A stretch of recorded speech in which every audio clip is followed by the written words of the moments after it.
Hello foodies, welcome back to my channel. నేను మీ జ్యోతి సుధాకర్. ఇవాల్టి మన రెసిపీ తోటకూర తాలింపు.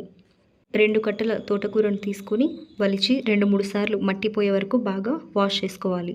బాండీ పెట్టుకుని 1/2 టీ స్పూన్ ఆయిల్ వేసుకొని ముందుగా వాష్ చేసుకున్న తోటకూరను యాడ్ చేసుకొని ఒక 1/2 టీ గ్లాస్లో అంత వాటర్ తీసుకొని కాసేపు మగ్గించుకోవాలి. ఎక్కువ వాటర్ పోస్తే అందులో ఉన్న న్యూట్రియంట్స్ అన్నీ వెళ్ళిపోతాయి. ఉప్పును కూడా యాడ్ చేసుకొని 10 నిమిషాల పాటు ఉడికించుకోవాలి. తోటకూర వల్ల చాలా ఉపయోగాలు ఉంటాయి కదండి. Basically it's a great leafy vegetable. It completely loaded with vitamins, for example A, C, K. It helps to improve our immune system and promotes healthy eye vision with the help of vitamin A, and helps to reduce mouth ulcers and gives a healthy skin with vitamin C.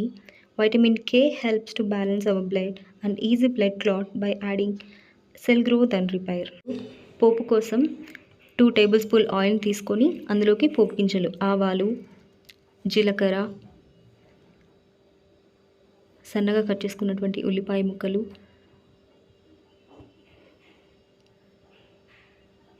కరివేపాకు add చేసుకొని ఒకసారి బాగా కలుపుకోవాలి.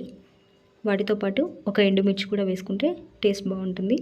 1 లేదా 2 onions బాగా వేగి కొంచెం brown కలర్లోకి వచ్చిన తర్వాత మనం 1/2 టీ స్పూన్ పసుపును కూడా యాడ్ చేసుకొని ఇంకొకసారి తిప్పుకొని తర్వాత మనం ముందుగా ఉడికించి పెట్టుకున్నటువంటి తోటకూరను యాడ్ చేసుకొని ఒకసారి మళ్ళీ బాగా కలుపుకొని 2-3 నిమిషాల పాటు మగ్గించుకోవాలి.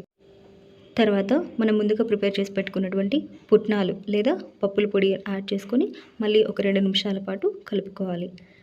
1 నిమిషం పాటు మగ్గిన తర్వాత దించేసుకోవడమే. టేస్టీ అండ్ హెల్దీ తోటకూర ఫ్రై రెడీ.